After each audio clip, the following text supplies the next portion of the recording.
hemos sentado y hemos quedado todos callados. ¿Comenzamos, si os parece? Bueno, pues buenas tardes a todos. Muchísimas gracias por venir, por acompañarnos en un día muy especial por lo menos para Almusara. Yo hablo en nombre de Almusara, soy Rosa García Perea, soy editora de Almusara, y para mí personalmente. Y ahora después les explico por qué.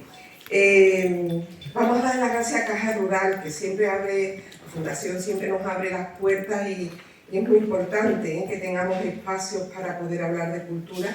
No hay tantos espacios y no hay tanta hospitalidad, ¿no? Muchas veces, y la verdad que es de agradecer que nos abran las puertas y nos dejen aquí que liemos un pollo gordo de cultura. Y bueno, gracias a Grecia, que ha sido un flechazo, ¿eh? No hemos conocido, no nos conocíamos, yo sabía de ella, pero bueno, sabía que era una mujer muy interesante y bueno, tenía ganas de hacer un flechazo, por lo menos por mi parte. Hemos estado hablando un poquito, aquí está mi querido Javier, hemos estado hablando un poquito de Blas Infante, las dos un ratito ahí, y ha sido muy agradable. Y muchísimas gracias a Paco Robles, a mi hermano.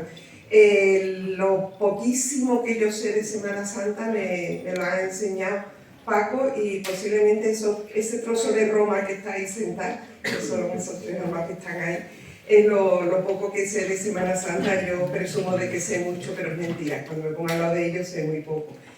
Y cuando me senté al lado de Isidoro, que es al que le tengo que dar realmente las gracias de una forma potente, porque fue un atraco, ¿verdad? Nosotros a través de la Fundación Blas Infante habíamos trabajar con Isidoro es una maravilla, porque queda todo súper organizado, vamos, todo le parece bien, es muy exhaustivo, pero muy cómodo trabajar con él. Habíamos quedado, ¿verdad?, en el papelón, y yo le dije un atraco, le dije, bueno, pero por Dios, con esas joyas que tú tienes ahí, eso tiene que estar recogido. Él puso cara, a Paco se lo estaba contando antes, puso cara un poquito de extraterrestre, de que está diciendo una loca esta.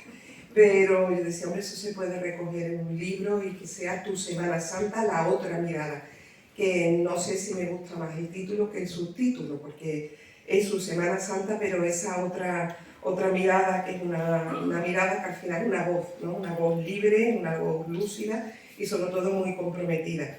A los que ya no, en fin, vamos a cumplir 60 años, a mí me quedan 2 naranjazos, que diría mi Pepe que está ahí, y me quedan para los 60 años. Este es un libro mítico, pero nosotros en Almusara queríamos que a esos chavales que en un rato vamos a ver el Domingo de Ramos con las chaquetitas, mirando a ver por dónde coge la estrella, por dónde coge la Iniesta, tengan también la suerte de compartir otra mirada, que no es la mirada mismo a la que están acostumbrados, que tengan otra mirada para ver esa poliédrica Semana Santa, que es la Semana Santa de Sevilla.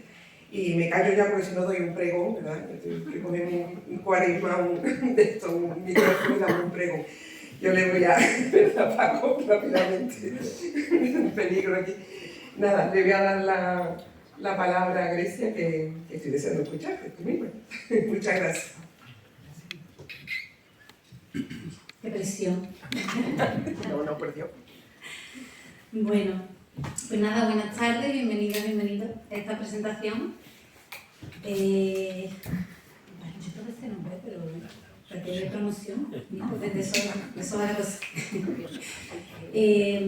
Bueno, para quien no me conozca, soy Grecia Mallorca, presidenta del Grupo TELE para el estudio de las cofradías de las ciencias sociales, y estoy encantada de estar aquí.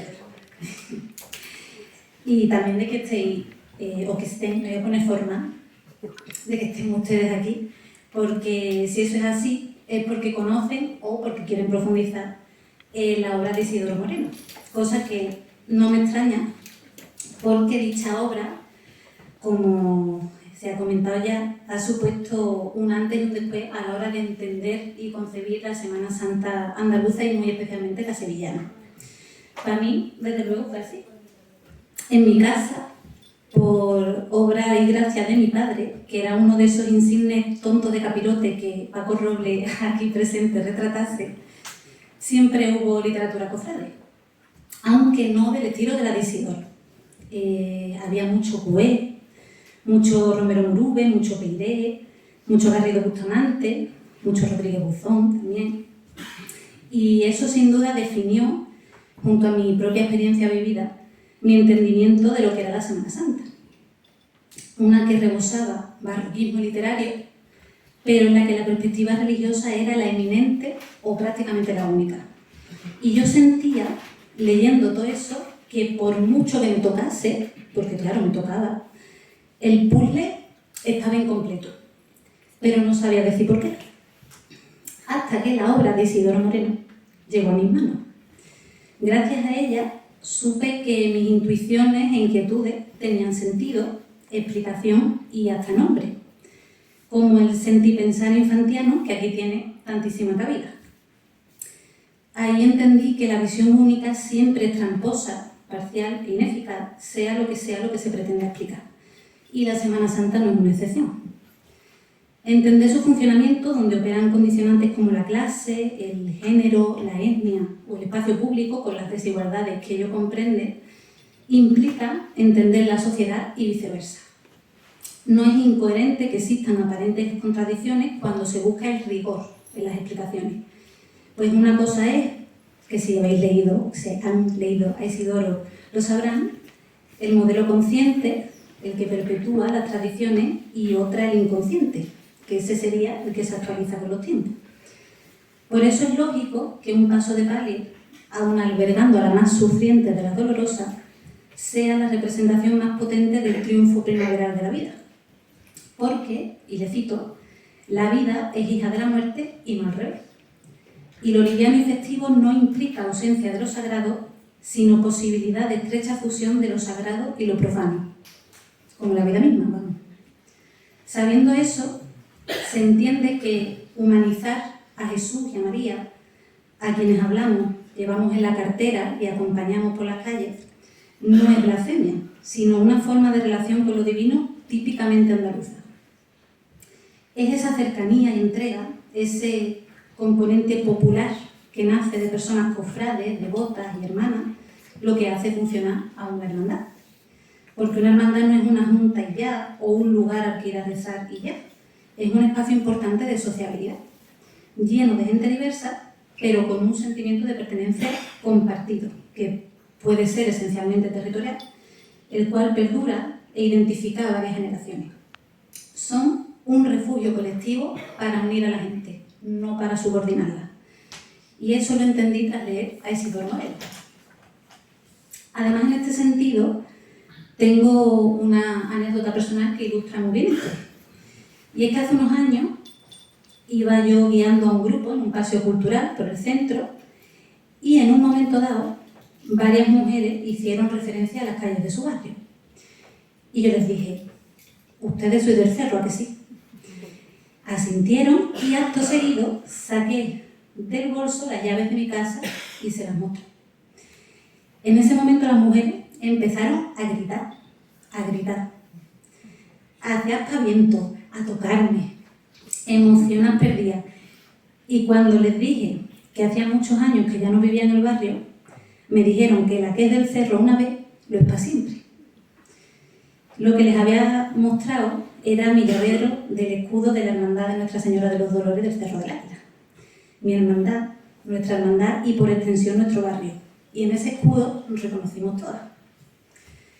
Así que queda claro que, como indica Isidoro, las hermandades y cofradías ayudan a la integración simbólica y a la reproducción de la identidad. Sin embargo, por afirmar cuestiones así, se le han dicho cosas como que todo lo que no sea estrictamente religioso en este ámbito es un tema menor, o que no se puede ser rojo y cofrade, entre otros. Y aquí hay unas cuantas personas que no están conformes con eso.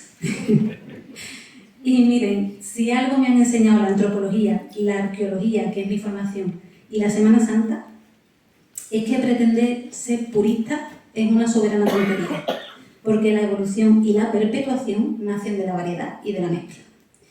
Precisamente el grupo Teira, que represento hoy, integra en torno a lo cofrade a personas de diferentes ramas, pensamientos y creencias. Un grupo, o en palabras de Isidoro, un mosaico de identidades, que no sería posible sin la referencia primordial de su obra y que lleva por bandera, citándole de nuevo, no aceptar la supuesta legitimidad de ningún monopolio interpretativo de lo que es, y todavía menos de lo que debería ser, nuestra Semana Santa. Después de mucho leer a Isidoro Moreno y, por supuesto, de admirar su trabajo, la vida tuvo a bien ponérmelo por delante para poder conversar de tú a tú sobre todas estas cuestiones. Y también ha ido la cosa que acabó por invitarme a estar hoy aquí, lo cual pues me honra, lo que no se pueden ustedes imaginar, y por lo que le estoy a él y a Almuzara profundamente agradecida. Ya que Isidoro es, como decía al inicio, un antes y un después. Un pilar fundamental en los estudios sobre religiosidad popular andaluza, tras una vida entera dedicado a ello. Sin embargo, y esto es importante, no lo da todo por contado. Y hace bien, porque esto es un empeño constante, que no hay que dejar de estudiar y del que no conviene parar de hablar. Porque, como escribiera otro gran autor, Antonio Núñez de Herrera, la Semana Santa no ha existido nunca. Cada cual crea la suya, distinta, cierta, complementaria u opuesta a la demás. Y en nuestra mano, en las manos de quienes hollamos la Andalucía cofradiera, está el inventarla cada año, buscando el mejor de los futuros posibles y honrando siempre los esfuerzos más honestos de nuestro pasado. Así que esperemos que así sea. Muchas gracias.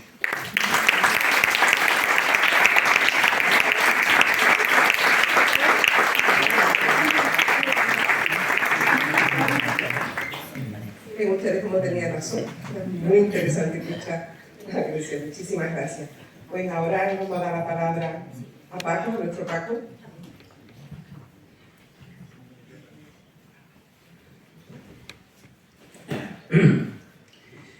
Quédese para los literatos coloristas el hablar una vez más de las solemnidades de Semana Santa de Sevilla en la forma que suelen hacerlo siempre.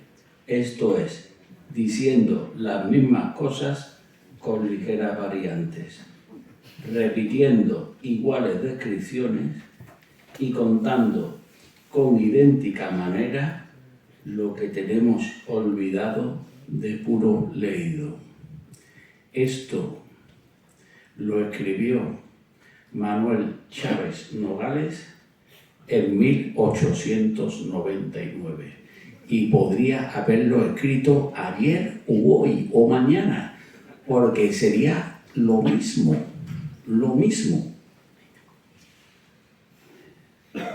Es alucinante que yo esté hoy aquí. Yo encontré este libro, Semana Santa, Conformación, Mistificación y Significaciones. El título tiene tela. ¡Va valiente! Es que habérmelo aprendido de memoria y que todavía lo repita.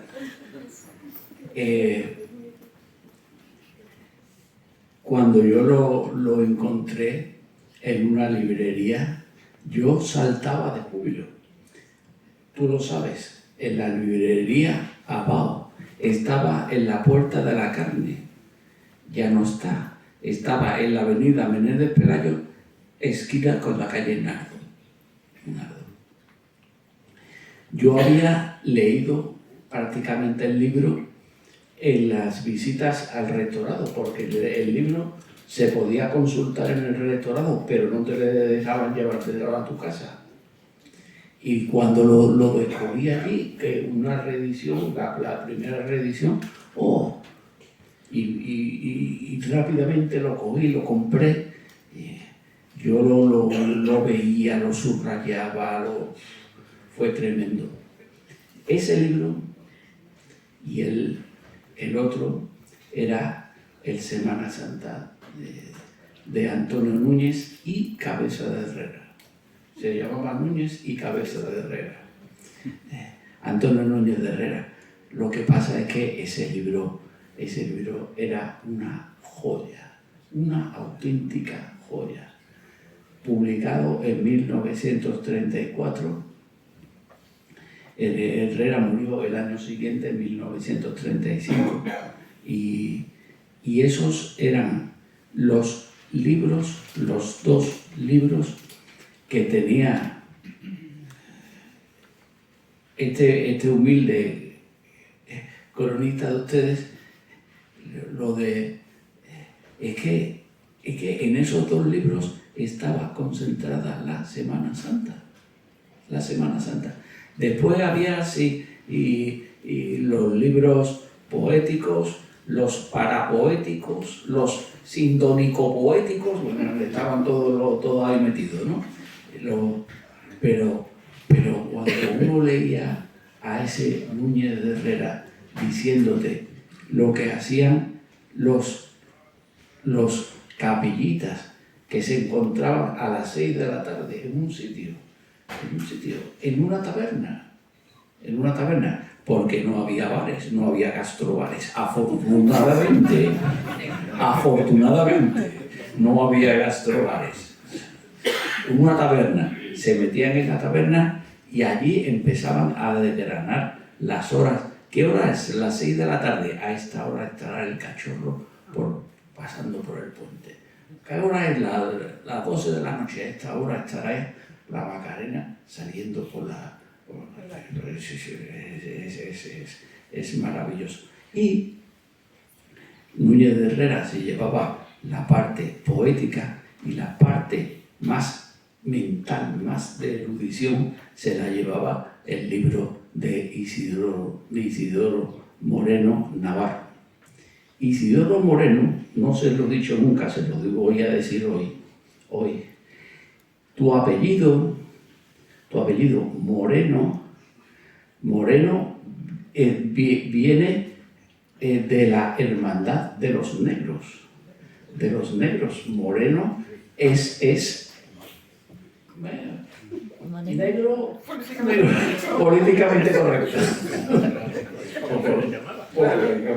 Para no decir nada. Por eso, y mi apellido,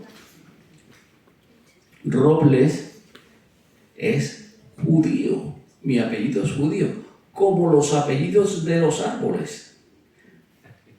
Peral, Naranjo, Olmo, son apellidos judíos. Luego, sí, no porque no voy a seguir, porque si sigo, yo salgo por esa puerta detenido. Incluso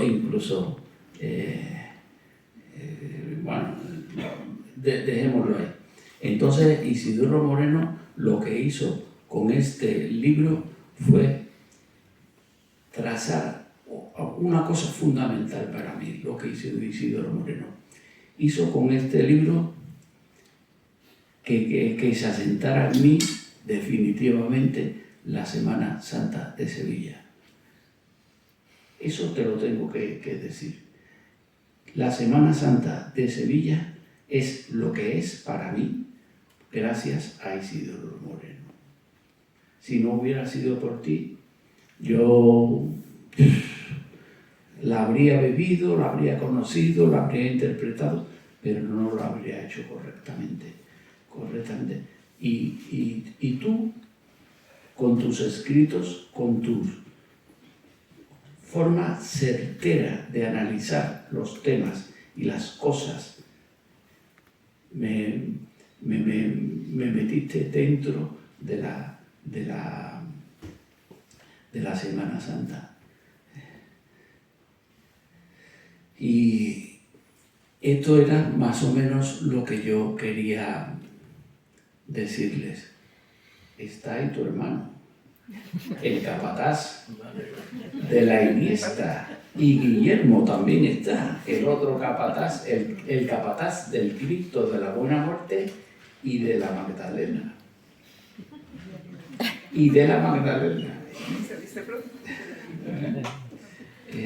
Eso es que quedarme con la Semana Santa de Isidoro Moreno es quedarme con la Semana Santa de todos, empezando y terminando por la cofradía de los negros, la primera cofradía que hubo en Sevilla. La primera. No se lleven ustedes a equívocos. No. La primera cofradía es la cofradía de los negros, llamada de los negritos por aquello de lo políticamente correcto. Los negros. La cofradía de los negros que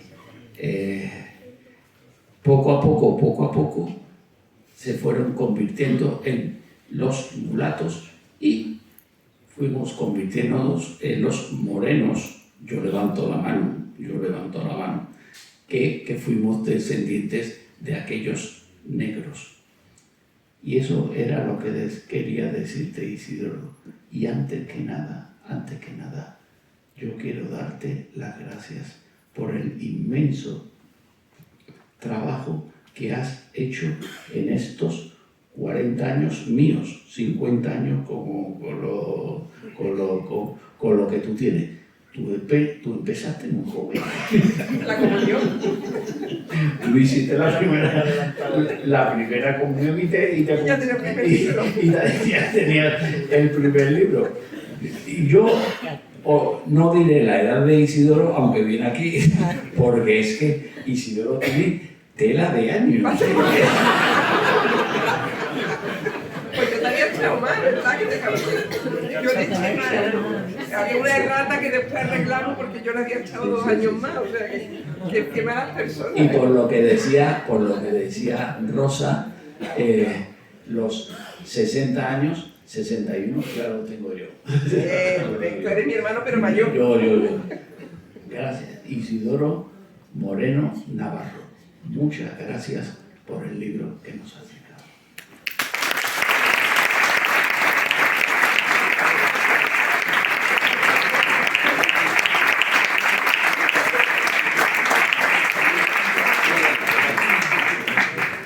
Bueno, pues ahora nos toca escuchar al padre de la criatura, que no es tan mayor de verdad, aunque le queramos echar nosotros años, pero es verdad que empezó el primer libro, La Comunión, yo estoy convencida.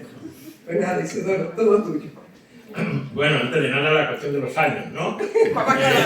A ver, yo nunca lo he ocultado, entre otras cosas porque, bueno, quizá no sea demasiado modesto, y cuando era joven, lo decía para que la gente dijera, oh, tan joven y ya escribe libros, y ahora tampoco lo oculto porque dice tan mayor y mira qué bien está, es capaz de seguir escribiendo. O sea que no hay nada que ocultar, sino todo lo contrario.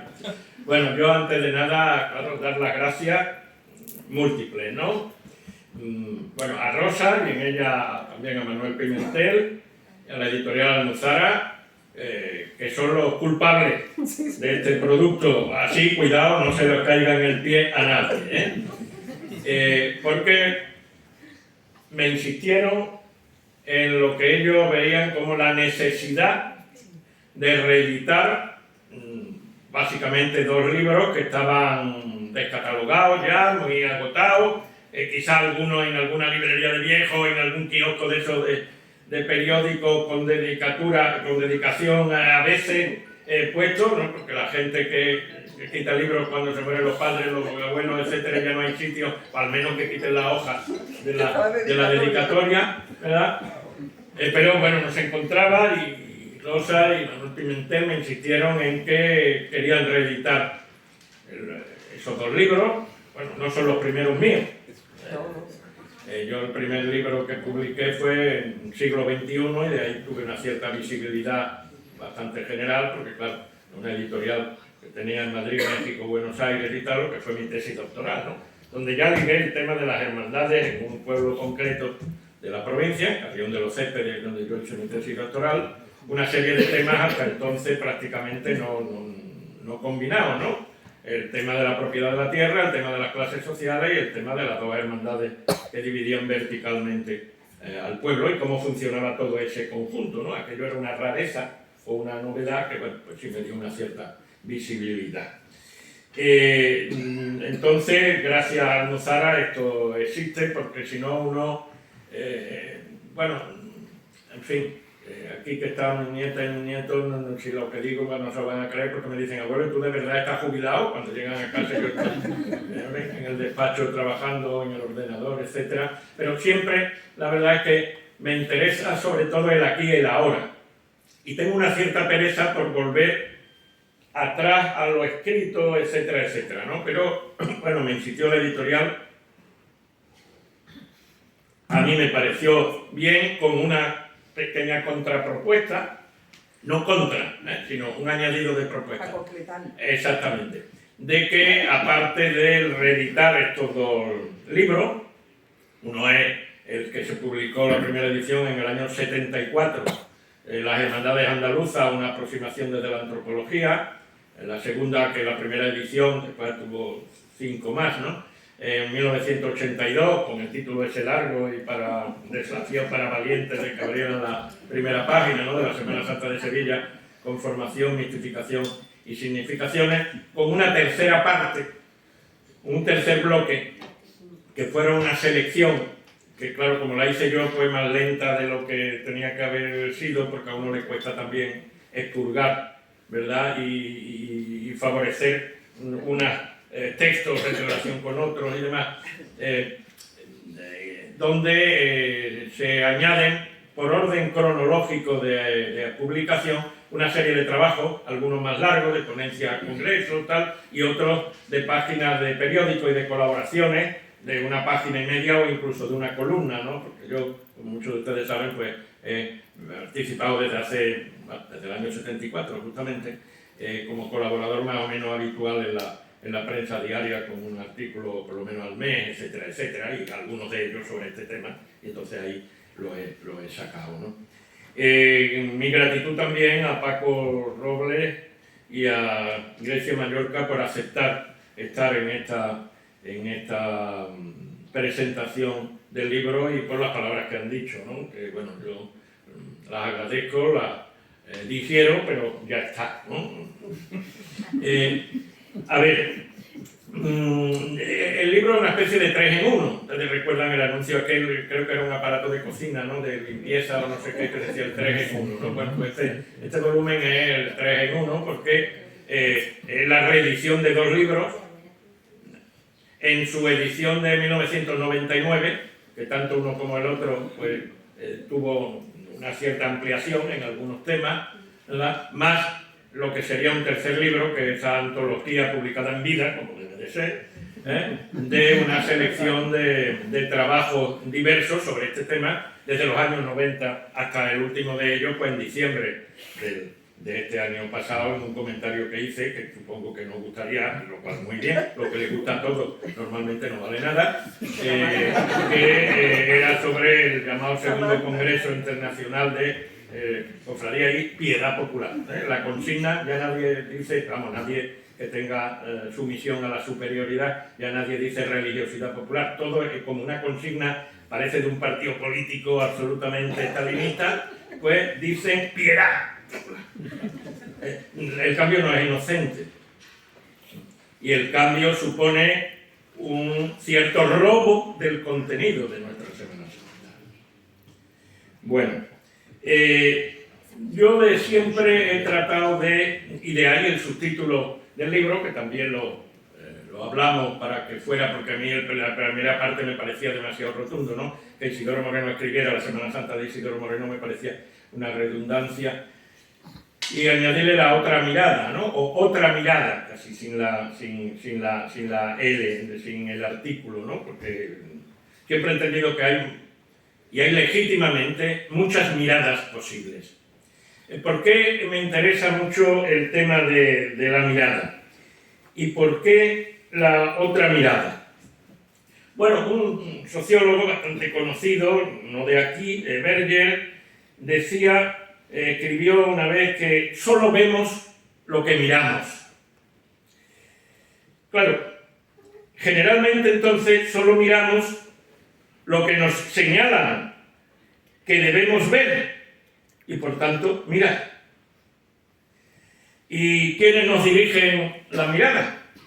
pues normalmente los poderes dominantes establecidos, la ideología dominante. El resto de la realidad se queda desdibujado, desnaturalizado.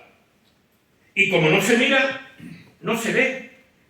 Es como ciertos paisajes que la mirada se centra en los personajes, en lo que está ocurriendo en primer plano, y el resto, pues no se ve. No se ve porque no se mira. Entonces, es muy importante preguntarse ante cualquier texto o ante cualquier planteamiento, no solo, ni fundamentalmente, qué es lo que se mira, sino desde dónde se mira. Y cuál mirada se da a ciertos aspectos de la realidad que, como son mirados, se ven y por tanto existen, mientras que otros aspectos de la realidad, como no son mirados, prácticamente no se ven y prácticamente o no existen o son subalternos, secundarios, etcétera, etcétera. Claro, entonces yo siempre he llamado, y los 50 años justos que he estado de profesor en la universidad, a pensar sobre la mirada y a partir de la afirmación de que existen diferentes maneras de mirar. Y a cada tipo de mirada corresponde una realidad parcial que suele ser tomada como la realidad total. Muchas veces en esta larga trayectoria he comparado esto con un caleidoscopio. Que por cierto había traído uno, me parece, si me lo acerca Mario, a el favor, a tu abuela. Bueno, digo esto porque para la gente menos mayor que haya aquí, no saben lo que es esto. Bueno, esta es una reproducción que compré por ahí, de lo que es un caleidoscopio. Un caleidoscopio es este juguetito de, bueno, este está más historiado, ¿no? Pero bueno, es un juguetito de que a veces nos regalaban a los niños de la edad pretecnológica y predigital y casi todo, ¿verdad? Donde, bueno, miramos por aquí y vemos un dibujo. Vemos un dibujo. Entonces, ¿qué consiste? A los niños nos aburrimos. ¿Qué consiste? Un dibujo. Cualquiera que mire por aquí, por este agujerito, ve un dibujo. Y juraría que la verdad que hay dentro de esto es la verdad total, indiscutible, etcétera, etcétera. Pero ¿qué ocurre? Que claro, si alguien nos dice, como nos decían, porque si no esto era aburridísimo para un niño, que le diéramos vueltas, pues entonces, sin meter ni sacar ningún elemento, pues veíamos dibujos diferentes. ¿Ah? Misterio. ¿Qué cosa? Simplemente con girar. Y simplemente con que alguien dirigiera nuestra mirada, en este caso los manos, a darle vueltas a esto. Y entonces vemos que, según la vuelta que le demos, existen diferentes realidades, con los mismos componentes, Claro que si nadie nos dice que le demos a esto vuelta, depende de cómo esté el dibujo en un momento determinado, lo que nos haría jurar que lo que vemos aquí es esto y no es ninguna otra cosa. Y cualquiera que nos diga que aquí hay otros dibujos, diríamos que no, que está loco, que nos quiere engañar porque nuestra vista no nos traiciona. Y aquí vemos, bueno, estoy viendo ahora mismo un dibujo, y si gira, claro, si gira más, pues vemos otros dibujos, etc. ¿Qué quiero decir con esto? Que si somos serios y no tenemos intereses explícitos, o lo que es peor, a veces sin darnos cuenta de cuáles son, pues vemos la realidad a través de una mirada de foto fija, y de la mirada, digamos, que nos hacen tener. Nos hacen tener no por obligación ni poniéndonos ningún cuchillo en el cuello, pero la que entendemos como natural, la que, bueno, digamos, bueno, lo que en otras palabras es la dominante, ¿no? Claro, entonces, si nuestro tema es la Semana Santa, y también otros, y yo no me he dedicado en exclusiva, en absoluto, a estos temas, también a muchos otros, aunque, bueno, quizás de este sea, y no me arrepiento de eso, por lo que yo puedo ser también más conocido, por lo menos aquí, en Sevilla, bueno, pues aplicar esta consideración que digo. Entonces, claro, por eso mi aproximación a nuestra Semana Santa ha sido, e intenta ser, una mirada multisituada. Pretende dar cuenta, no ignorar, los diferentes dibujos del caleidoscopio. Quizás sea esto lo que mejor define además el oficio de antropólogo. Yo me dediqué a una cosa, si Paco tuvo la valentía de empezar a leer un libro con ese título tan largo y tan a veces pues un poquito difícil de digerir, yo tuve, no la valentía, la osadía, más que la valentía, de intentar dedicarme a algo que no existía en aquel tiempo, que era la antropología, y nadie sabe qué era, y si a alguien le sonaba la palabra era medir huesos y cosas de estas, ¿no? Pero bueno. Bien, pues desde entonces, digamos, el oficio de antropólogo debe tener en cuenta todas las realidades no solo materiales, sino inmateriales, no solo, digamos, reales, sino también supuestas, porque lo que cada quien entiende y mira como la realidad es para esa persona o para ese grupo la realidad, aunque no exista materialmente. Y todo eso, evidentemente, pues hay que tenerlo en cuenta, todas las realidades que los distintos actores ven desde su ideología o desde sus intereses, desde su posición en la matriz estructural identitaria, es decir, su posición en el sistema de clases sociales, de sexo-género, de identidades no culturales, etc. Y tratar, dentro del oficio, explicarlas, intentando a la vez dar cuenta de la totalidad. Claro, algo siempre complejo y difícil de conseguir al 100%, pero que, bueno, en eso consiste lo de la objetividad, que de ninguna manera hay que confundir con neutralidad, como hacen muchos que confunden objetividad con neutralidad. Y no son en absoluto dos conceptos sinónimos.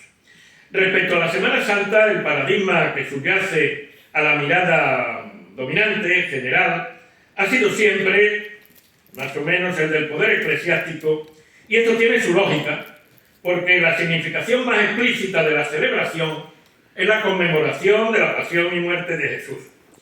Pero esta mirada ha estado también, históricamente, siempre matizada o complementada con otros elementos que no se explican desde el catolicismo oficial eclesiástico, sino que solo es entendible a través del conocimiento de la cultura y de la estructura social del pueblo que realiza la celebración, en nuestro caso del pueblo andaluz en su concreción sevillana.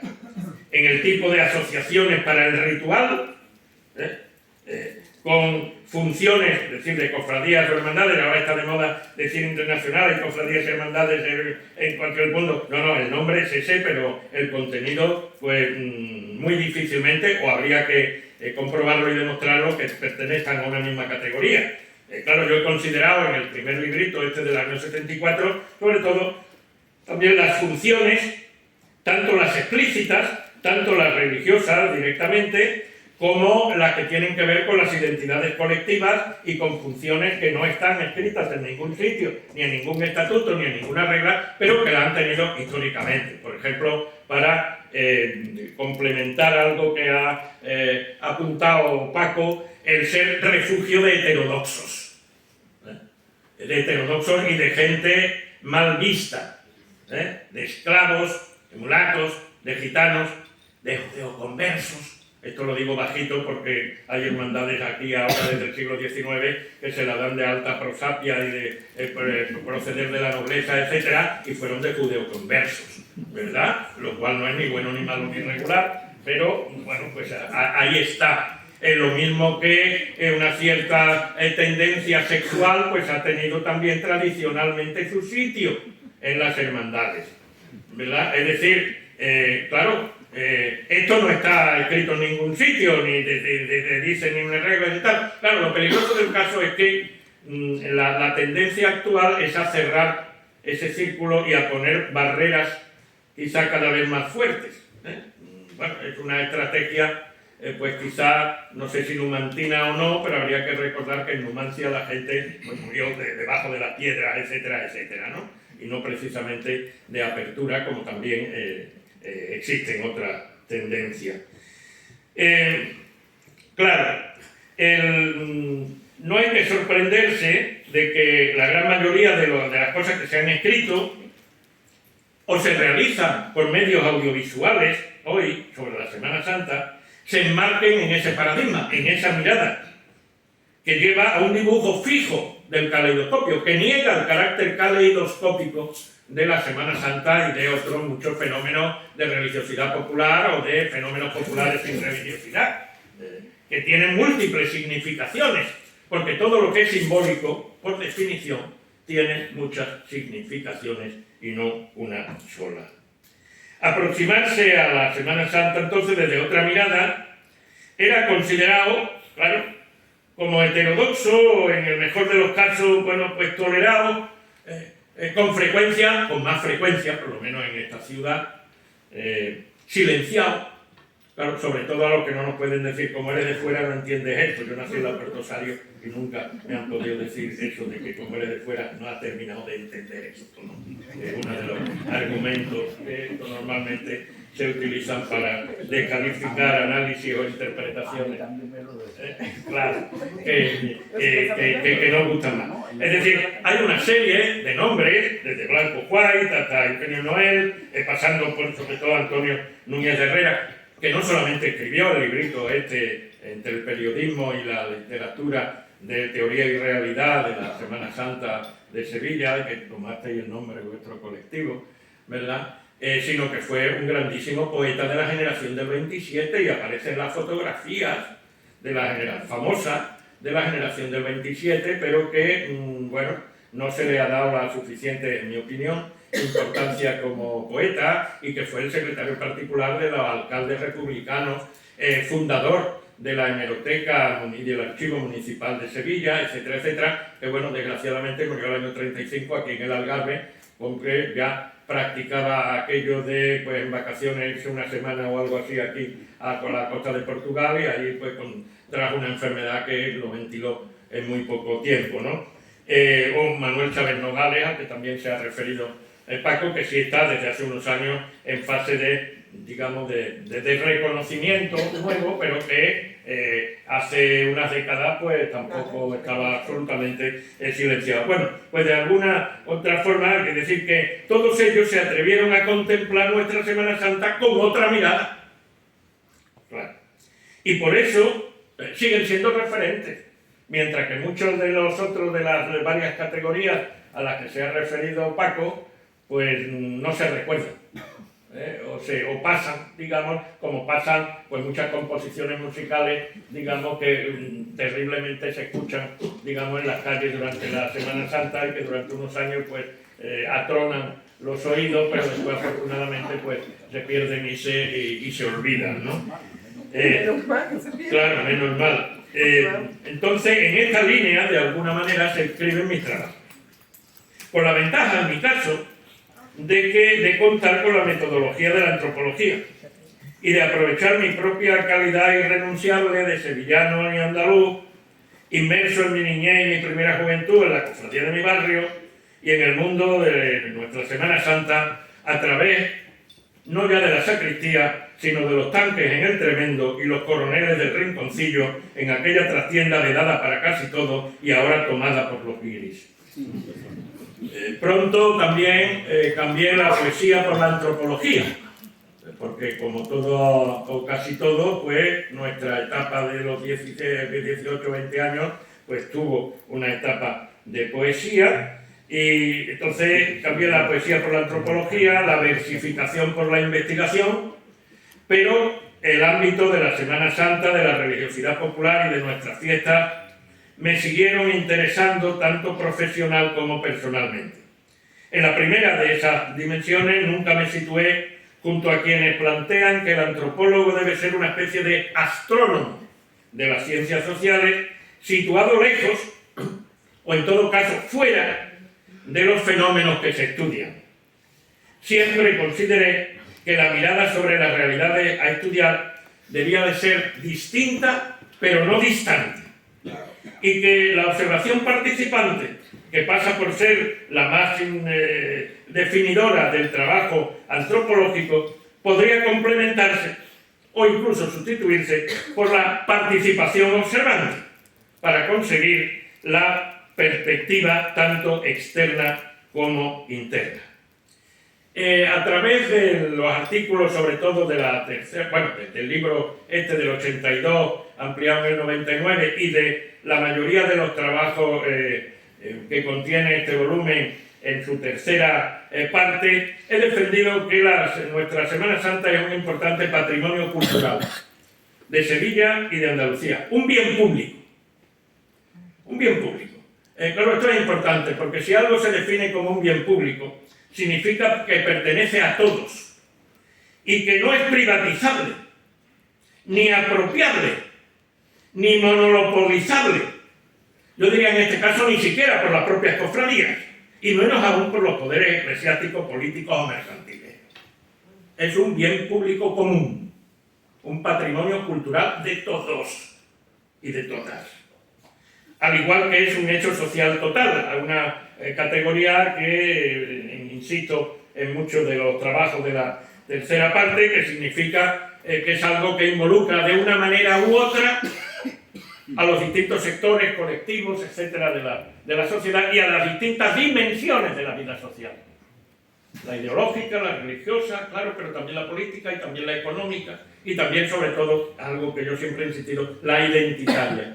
Nuestra identidad personal, nuestra identidad familiar, nuestra identidad como miembro de barrio, nuestra identidad de grupo social en gran medida está reflejada y está reproducida, digamos, en el fenómeno, por lo menos hasta ahora ha podido ser así, en el fenómeno de nuestras cofradías y por tanto de nuestra Semana Santa. Yo he querido terminar el libro, la penúltima foto del libro, es una foto mía con mis hijas, mis nietos y mis nietas, al momento después de entrar mi cofradía en la noche del Jueves Santo. Creo que con eso se define bastante la posición, el sentipensar, ¿no? Que es otra característica de nuestra cultura andaluza, a la que se refirió, por ejemplo, Blas Infante de forma insistente. Él decía, los andaluces no somos puramente europeos, porque para nosotros el solo pensar no basta.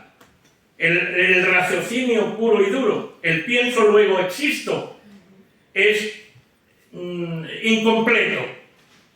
Para nosotros los andaluces es pienso y siento, luego existo.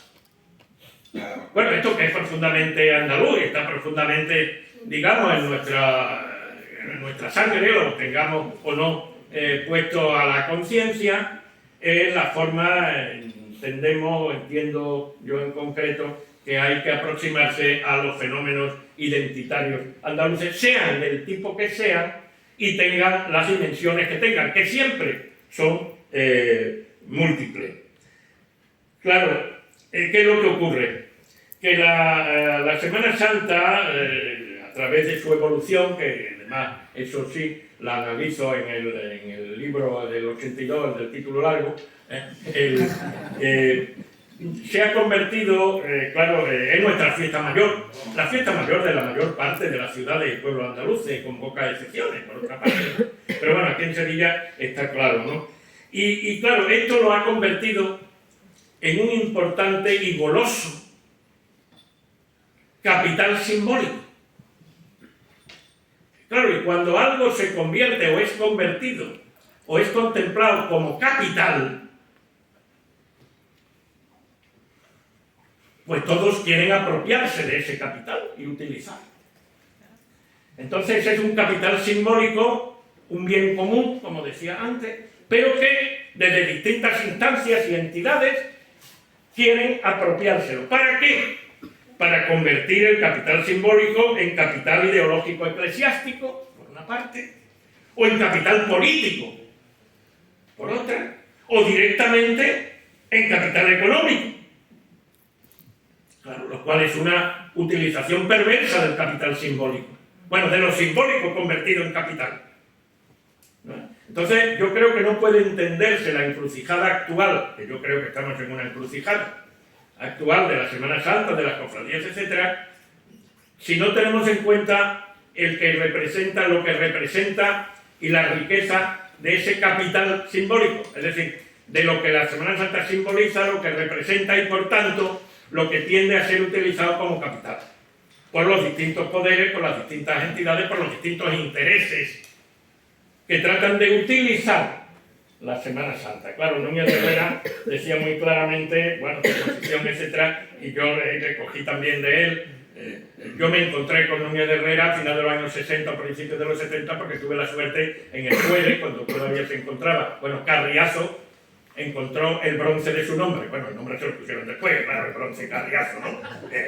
Aquella antigüedad artística que encontró en el Jueves. Pues yo encontré otro tesoro, que fue el librito con los dibujos de Martínez de León, de Antonio Núñez de Herrera, del año 34. Yo eso me lo encontré a finales de los 60, muy principios de los 70, y yo aprendí en gran medida de ahí, evidentemente, a plantearme mirar de otra manera. Y claro, después, como tuve la suerte de poder ir hacia adelante en esa osadía de dedicarme a la antropología, pues utilicé, claro, evidentemente también la metodología antropológica, etcétera, para poder plantear esa otra mirada. Bueno, hoy la mirada, ¿quiénes también la dirigen? Bueno, yo creo que tenemos una inflación de influencers cofradieros, ¿verdad?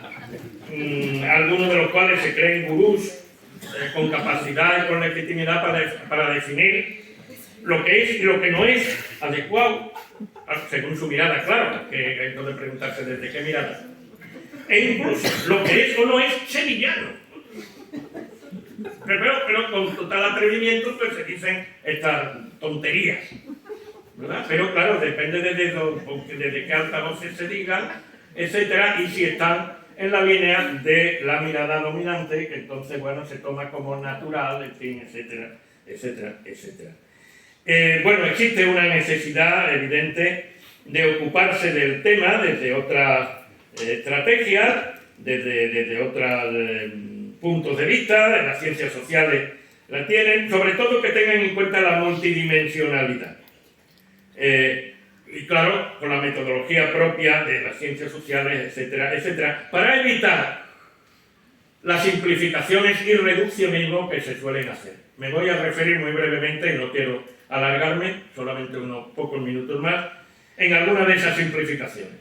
Por ejemplo, la reducción de lo espiritual a lo religioso. Lo espiritual es mucho más amplio que lo religioso. Como lo religioso es mucho más amplio que lo cristiano. Como lo cristiano es mucho más amplio que lo católico romano. Y como lo católico es mucho más amplio que lo que dice en cada momento la Iglesia oficial a través de sus jerarquías.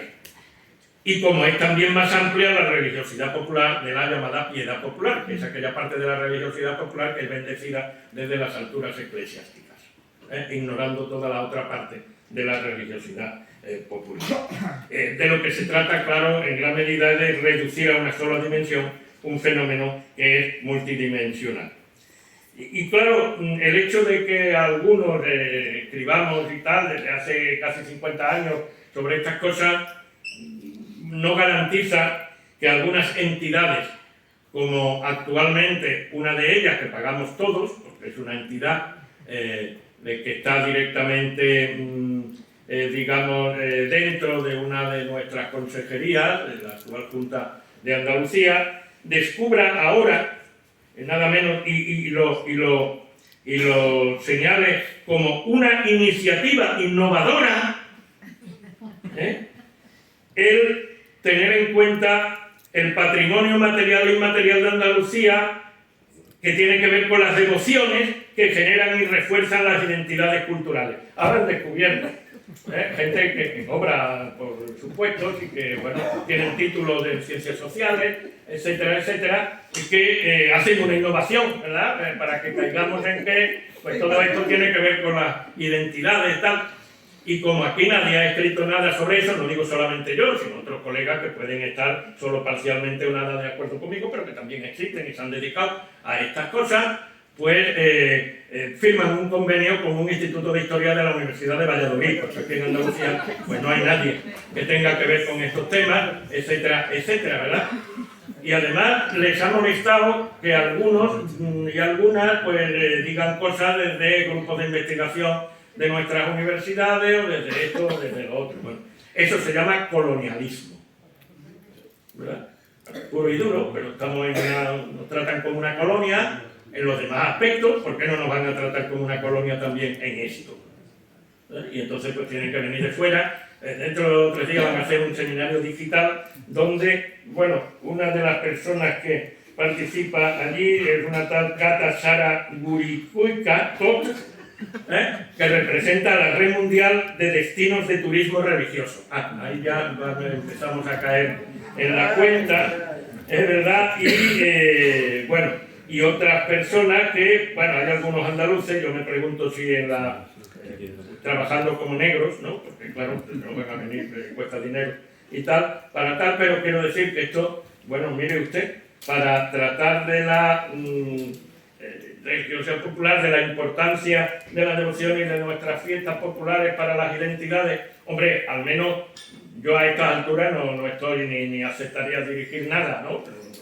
Que uno pueda seguir escribiendo y tal, con eso me conformo, pero bueno, hay otra gente que sigue en esto, pues no, acuden, digamos, a un convenio con Simancas, con Archivero, tal cual para entender a todo esto, ¿no? Y bueno, no se trata de reivindicar patentes, ¿no? Ni chiringuitos, ni ponerle puertas al campo, pero hombre, parece un poco exagerado que desde Andalucía y desde instituciones oficiales y con presupuestos pagados por todos nosotros, pues tengan que acudir a universidades de fuera de Andalucía, porque por lo visto aquí nadie ha hecho nada sobre esto. Termino.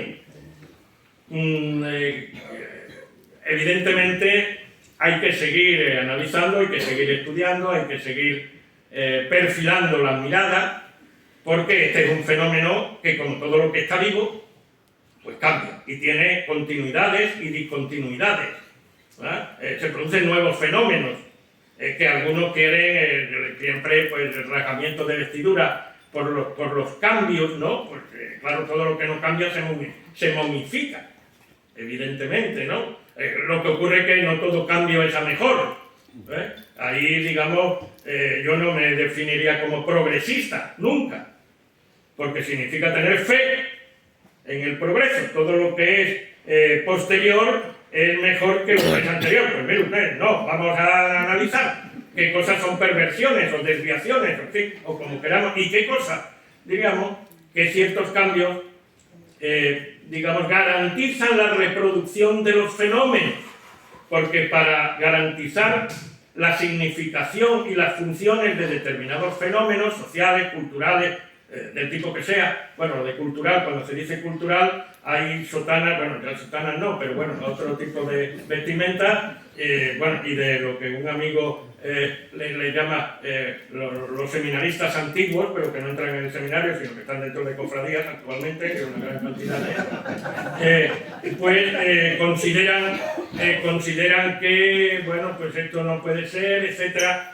Bueno, esto es lo mismo que la argumentación de que las mujeres no podían tener sitio en las cofradías más que planchando manteles y poniendo alfileritos a los tocados de vírgenes por la tradición.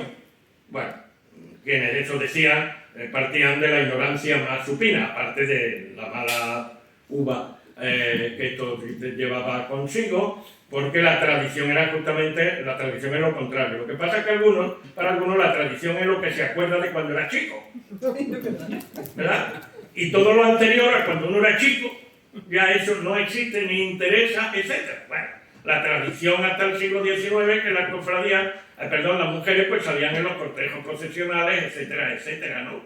Y que en el siglo XVIII llegó a haber hermandades, como la de los negros mismos, que yo estudié a fondo y que, por cierto, está en vía posiblemente de que se reedite mi monografía sobre la cofradía de los negros por parte de la universidad, que fue la que también donde se publicó, en que había la hermandad de los hombres y la hermandad de las mujeres, con sus cargos, hermana mayora, mayordoma, etc., y sus discusiones, sobre todo a cuenta de a dónde iban los dineros y a qué cosas.